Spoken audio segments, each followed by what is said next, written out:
What I was asked to do is talk about weeds, and I've got just enough of these publications for the locals, and if there's enough left over, if any of the UW people want one, you can have one. But this publication, Glenn had talked this morning about the different initiative teams that we have in the state, and the initiative team that I work on is one that helped start this small acreage program that we have going in the state. We do the Barnyards to Backyard magazine that comes out quarterly.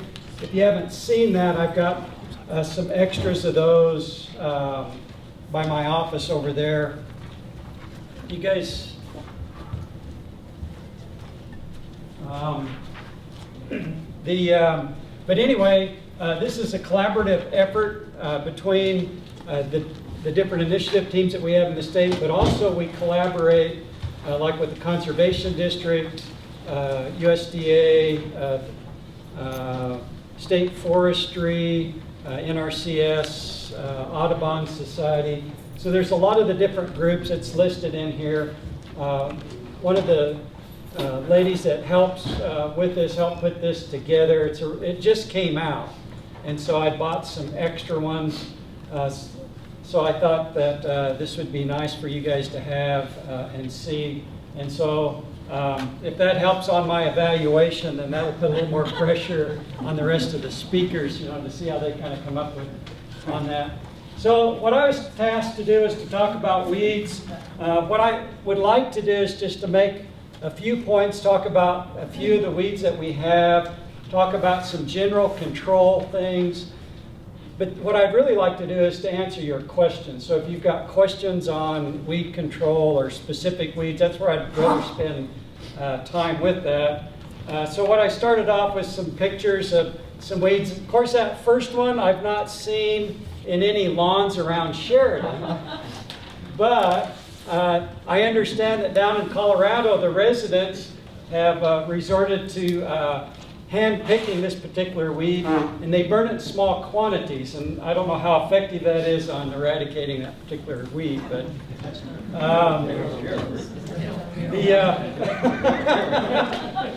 the other weeds, I've just got some pictures there. A lot of times I'll get questions on what's that little yellow flowered clover-looking plant? That's black medic, plantain. Canadian thistle, when we walk down here to the last site, the Canadian thistle. A couple of the properties about some of these weeds, but Canadian thistle is a good example. That particular plant has such a wide, deep root system, and it can be rhizomatous, which would mean if you cut those roots, now you've got several roots. So if you rototill it and you go, well, I thought Scott said that you could mechanically kill a lot of these weeds. Well, this is one that you could actually spread it a little bit, but it's got a really deep root system, produces a lot of seed, and it can be a real issue, particularly if you've got it in a flower bed or a garden. It's a lot easier to take care of if it's in the lawn. But that's one that can be a real problem. And that particular one, you just need to be real persistent with. And I'll talk a little bit more about some of the others. The next one is field bindweed. That's the other one that I get a lot of questions on. There's several different names. There's some subspecies, I suppose, of some of these. Excuse me, I'm sorry. This one also has a very, very deep root system, and it produces a lot of seed. And the other issue we run across with this particular weed is that seed can stay viable in the soil for a really long time, years. And so you'll call me up and say, well, how do I get rid of it? And I'll say, well, you can spray this or whatnot on it. A lot of times in a flower bed or a garden, you can spot spray Roundup, and that works pretty good as long as you keep it off of the other plants. But you'll say, well, I did that last year, Scott, but I still have bindweed that's coming up. Well, it depending on if it's a mature plant, you might kill the top foot of that root system, so some of that root that's down farther may come up, or you may get a few seeds that germinate this year and a few more next year. So what you're working on is that seed bank that you have in the soil. Henbit has a little kind of a purple flower on it. Purslane, I had someone at the Y the other day. I was down at the Y, and I had a person come up to me and they go, you know that flat growing weed that's round, that's in the garden? And I go, yeah, that's purslane. Well, someone said that that's real edible. And I go, yeah, it's kind of got a nutty flavor to it. We planted purslane this year in our garden intentionally. Well, we have a purslane bed. If you let it go to seed, you'll have purslane. There are some cultivated varieties now of purslane. So that's one that, as far as a weed goes, one of the definitions is it's a plant out of place. And so for some people, they want to get rid of it. Other people want to eat it. So there's a lot of, variation there. Yarrow, this is a really difficult plant to get out of a lawn situation. It's a really hard one. It's real resistant to a lot of different, a lot of the common herbicides that are available. And Dan, do they still have those grass plots that Roger, was it Roger, or that they put in? Okay, I didn't go look. One of the plots was, and I was trying to remember the name of it, Envirolawn. And I haven't looked at that for the last couple of years, but it was mainly yarrow. And if you keep it mowed, that's really soft. And it would make, once it's established, you don't really have to worry about watering it. You don't have to fertilize it. It's soft to walk on. It has a different kind of a texture or look to it. But if you're tired of fighting weeds, that's one way to do it. And I also seen some lawns in town where they got tired of it, when we were had water restrictions in town, and they said, well, I'm just going to quit watering. So they quit watering, and they had a really nice crop of field bindweed. So they had these really nice white pink flowers in their front yard, but they didn't have to mow it. They didn't have to water it. Ragweed, I think a lot of people are a little bit familiar. One of the questions I get asked early in the spring, and then I've seen, sometimes we'll get a couple different flushes of it, but I've seen a little bit of it around, is this burr buttercup. It's really tiny and it's small, but it's an annual.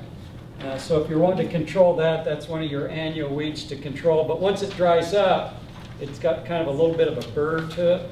It's not like a sand burr or goat head, and we do have some of those. And if you've been around goat heads, they're really hard on bicycle tires, and your flip-flops and tennis shoes and those kinds of things. I just mentioned a couple of the different grasses. A lot of times I'll get asked about, well, how do I get crabgrass out of my lawn? Well, I'm not sure that we really actually have true crabgrass, at least up here. On occasion, maybe in a seed mix, you might get a little bit of that. And typically, what we'll have in our lawns is quackgrass, or we'll get, as Anwar was talking about, you'll get smooth brome or one of those grasses that'll show up in your yard. The other annual grass that we typically see will be something in the foxtail family. When we're looking at our weeds, there's two main things. We've got the perennial weeds that we need to deal with, and then the annual weeds. The annual weeds are a lot easier to control, and there's pre-emergent herbicides, which means that you put that particular product out before the seeds germinate. So around here, you're looking at about the end of March. Once the snow goes off and the top inch or so of the ground thaws out, then that's when you want to start looking at, depending on what the weather conditions that year are, if you're going to use a pre-emergent herbicide. A lot of times if you go to the box stores, you'll see Scott's and some of those outfits, they'll have crabgrass control. Even though it says crabgrass and you may want to take care of foxtail or something like that, the product that's in that, whether it's a fertilizer or a liquid, will work on most annual weeds.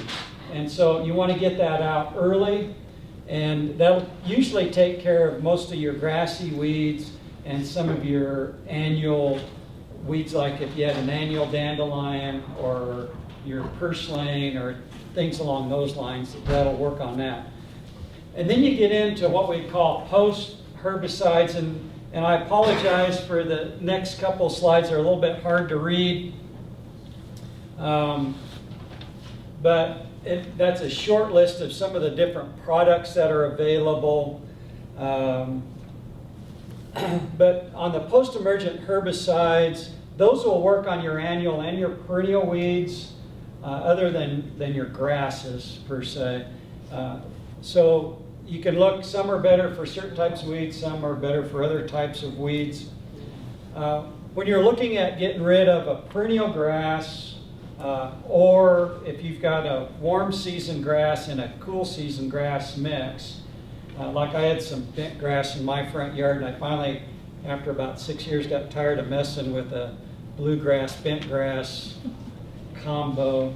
I just went in and I sprayed the whole yard with Roundup, rotor-tilled it up, and replanted it this spring. So all the neighbors were just wondering, what's the county agent doing this year? So it's always kind of the joke in the neighborhood. If I'm doing some kind of experiment or trying something out, they'll go, oh, what's Scott doing this year? So I just got tired of it, and so I started over. Well, if you have something like quackgrass in with your bluegrass lawn, the only way to get rid of it is a non-selective herbicide like Roundup. Glyphosate is the chemical that's in that. So you can either spot spray and then you have the spots in the yard, or if you've got enough of it, then you just start over from that particular standpoint. I won't go into some of the weeds yet, or the herbicide products yet. The one thing that I want to show on the back page there's a label that says Tordon 101 mixture. When you're looking at buying a herbicide, there's a statement that's listed. You'll have the brand name or the common name, like this will say Tordon 101, or it may be Spectracide or Bayer or whatever the chemical company may be. Then there's usually a little statement right underneath there, okay? In this case, a herbicide means it works on weeds. If you're looking to kill insects, it'll say insecticide. And then there's some mixtures that'll have combinations of a fungicide, a herbicide, or sometimes you'll have an insecticide and a miticide mixed together. But then underneath that, there's a little statement of the general use of that product. So when I teach the pesticide safety classes, this is a point that I bring out. And this is one of the things that I find that people call me up and say, well, my trees look funny. Can you come identify, see what kind of disease or insects going on with it? And so what I point out is, it's a little hard to read, but it says, this specialty herbicide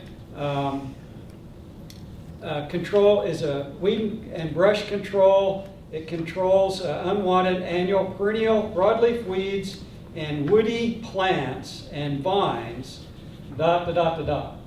So when it says woody plants, that means trees and shrubs or perennial flowers, all right? So whether you're applying a herbicide or the lawn care company is applying a herbicide, if the label on there says woody plants, then the roots on a tree or shrub, as a rule of thumb, will go out as far as the tree is tall.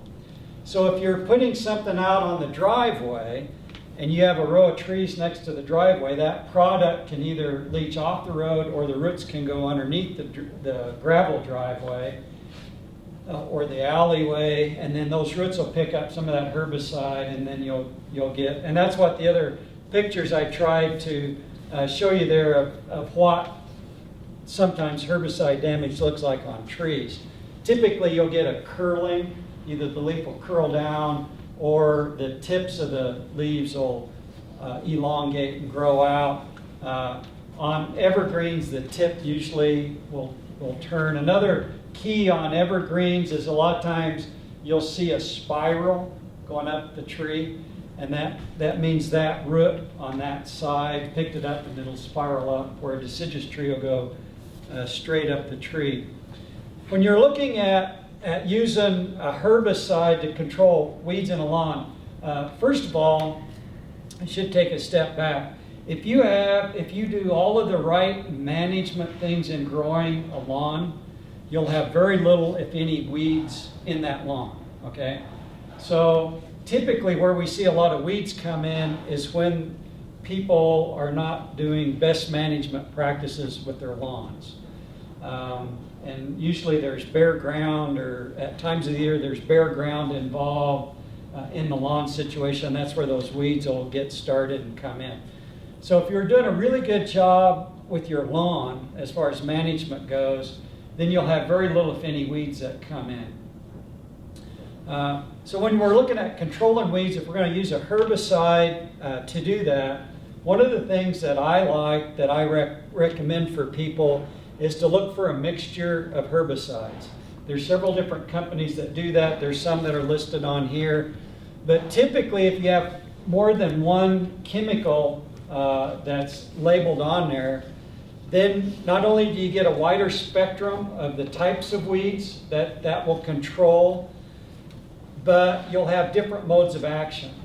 And so by using the different modes of action, you'll have less resistant of a population that would build up, and you'll do a better job at controlling that particular weed. The other research that the University of Wyoming has shown is if you use light rates of herbicide during the year, so you do it 2 or 3 times, like do it now in July, then maybe again early fall, you'll weaken those plants, or you'll eliminate some of them. But you're hard to control perennials like bindweed and the Canadian thistle. Then in the fall, in mid to late September, going into October, a lot of times you can use a light rate of a herbicide. That plant's weakened. By then we've had some light frost, so that plant's trying to translocate nutrients down into the root system. So it'll pull that herbicide down into the root system, and you can get a lot better control. So what we recommend is that instead of using the max rate, you use the lighter rates that they'll give you. They'll say like 1 to 5 ounces or whatever it may be on the label. Use that lighter rate as you're going along, and then in the fall you can use that light rate and get really good control, or get a lot better control on your weeds. In agriculture, on a lot of the products that we see in agriculture, they'll talk about adding fertilizer.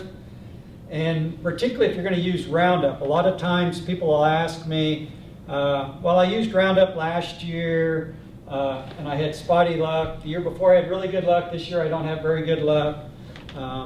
Some of the research that I've seen, and I talked to a professor up in North Dakota State that did a lot of research on adjuvants and surfactants. Those are additives that you can put into your spray mix.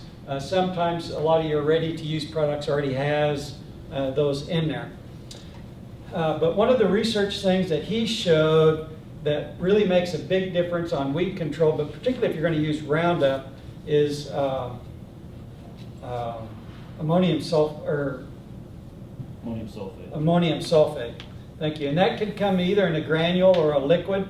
And by adding, and it doesn't take very much, and it's really cheap. It's not very expensive at all. But by adding a little ammonium sulfate to that mix, it mixes readily in with your spray mix. You'll get either a little bit of control or a real big control. But for Roundup to work, the plants have to be actively growing. And if they're stressed by drought or frost or whatever, then they're not actively growing, so they're not going to translocate that product throughout the system. The other thing with Roundup's really specific about the water quality you use. If you live in town and you have city water, you're fine. If you live out in the country and you have high particulates, or if you're using ditch water that has particulates in it, that's going to bind with the glyphosate, and it's not going to be effective or not effective at all. The other thing with Roundup and some of the other herbicides is the pH. Most of these products like a neutral to more acidic pH, and most of our water, at least in this area of the state, is high pH. So we're talking about 7.5 to 8.5 pH, and that works a lot better if you're lower. So the sulfur that's in that mix will help lower or buffer the pH of the water a little bit. So that's why you'll get a little better control from that particular standpoint. The other point that I want to make, there's that I've seen some damage in town on trees. If you have certain trees are susceptible to a certain class of herbicides, and it's the chlorpyrrolid family of herbicides, and they work on legumes. Carragana would be a good example of that. So if you're reading a label that says, you can use this on dandelions and whatnot, and it'll also work on, alfalfa, peas, and beans, anything in the legume family.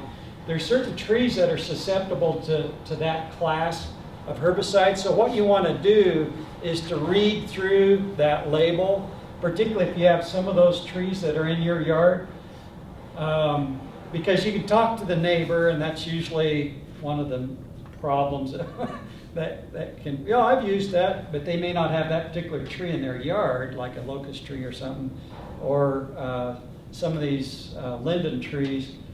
But if you're using one of those products, you want to read down through there to make sure that that's listed for use from that standpoint, because I've also seen some damage from that particular standpoint. The other thing that I tell people when you're spraying is to get one sprayer for herbicides and one for everything else.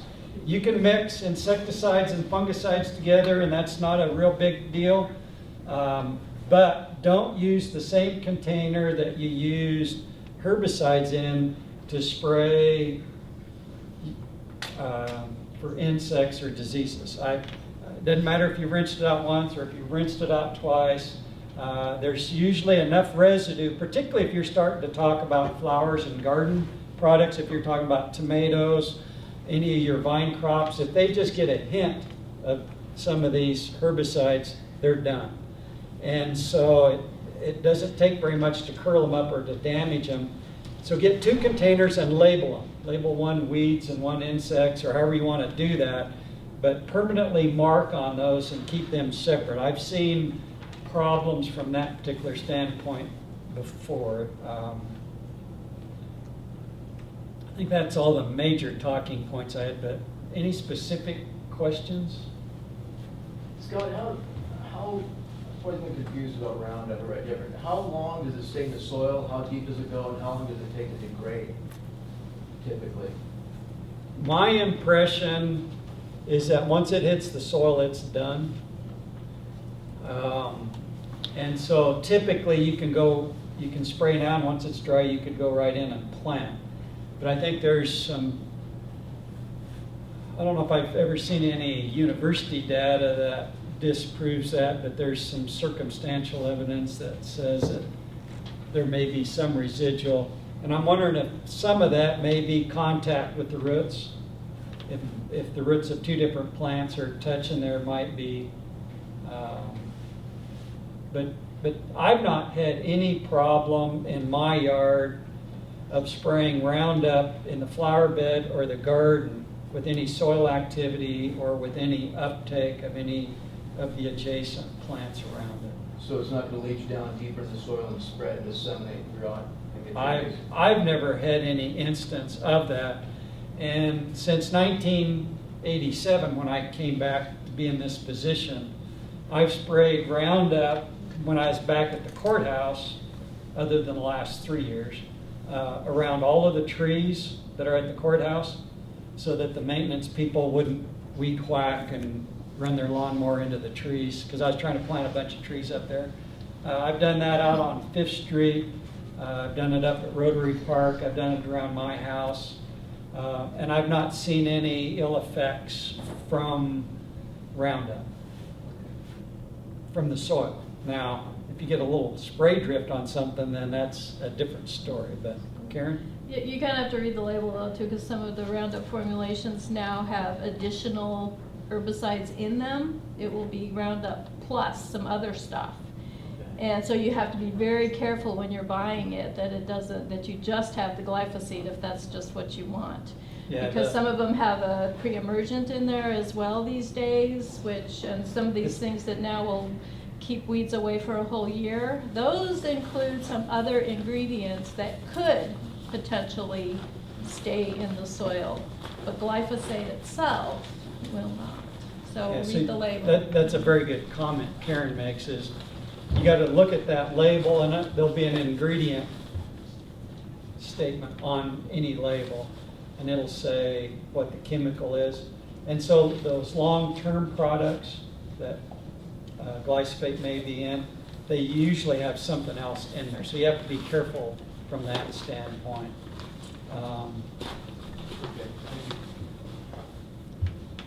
Yeah, a lot of times what I'll do is I'll take a piece of cardboard when I'm trying to get rid of the purslane in the garden.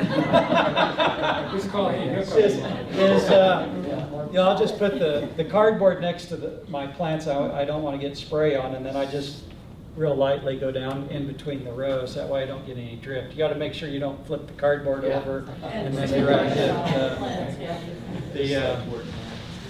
the other one that's a fun story that took us a little while to figure out one year is the husband went out and was spraying the rock area in front of the house to get rid of the weeds and stuff there. And so he had wrapped the garden hose, wrapped around, or made a loop there, had it nicely stacked there. And he sprayed over the top of the garden hose, the rocks, the weeds with Roundup. Went around, did the house, thought, oh, well, now I need to go water. So he goes out front, grabs the hose, drags the hose out across the yard, and then about 2 weeks later, he calls up and goes, can you come out and look at my yard? I got this wavy snake going through the yard. It doesn't look like voles, it doesn't look like moles. I can't figure it out. And it took a while to kind of figure out what he had done on the deal, but We all make mistakes. Artistic. but Scott, if you use grass clippings for mulch in flower beds or gardens, do you need to be aware of what the commercial applicators like TrueBeam or others will be putting yes, out? absolutely. If you're using grass clippings for mulch, you need to be aware that if they've in the last at least 2 weeks have used any kind of a herbicide on there, there could be, particularly if it's been recent, in the last 3 or 4 days, there will be a residue of whatever that product is in the grass clippings. And so if it's gone through the composting, the full composting process, then it's usually not an issue. But if you're just using fresh grass clippings, you can pick up some herbicide residue in that. And that's also the same with manure. You have to be real careful with manure. That was the other thing that I learned about early on when I came back here, particularly with sheep. If there was leafy spurge out on the place and they sprayed Tordon on the leafy spurge and the sheep went out and grazed the leafy spurge, came back to the corral, they'd go out, come back, and then the wife comes to my gardening class and says, how can I enrich my soil? And I go, use manure. It's got a lot of good organic matter in there, and work that manure into your garden space. So the wife goes back, talks to the husband, hey, it's time for you to clean out the sheep pen down there. That's starting to build up. Just take all of that product, put it in the garden, rototill it in, because Scott said it'll be really good. And then the tomatoes get up about that high, and the squash and stuff get up about that high, and all the leaves start going, "Urgh, urgh, urgh." And then they call me up and go, what happens? And I go out and look, and I said, well, somebody sprayed a herbicide or did something. They go, no, I won't let him get near anything with the spray rig. Can't be that. So we go through the deal and find out that manure, that Tordon, if it's not exposed to the sunlight, it'll leach with the water into the middle of that pile, and it'll stay there for years and years and years. On alfalfa fields, if you spray Tordon on alfalfa, you can be up to 10 years before you get alfalfa to grow back into that field, depending on the rate that it was. So some of those products have a long life from that particular standpoint, but that's a very good question. So typically for compost, how long would it last in the compost? And especially if it doesn't get all the way up to optimum temperature? Well, any of the herbicides can last a long time if they're not completely composted. And when I mean completely composted, in a good composting situation, you need a lot of air movement, you need some moisture in there, and you need some heat. And if you're turning that, you're going to get sunlight on it. Sunlight and heat breaks most of the pesticides down. And so if they're not exposed to sunlight and not exposed to heat, then they can stick around for a while. And so, Years? yeah. And a lot of them, Banville, which is, well, dicamba is the chemical in Banville. That one and Tordon are highly water soluble, which means they follow water.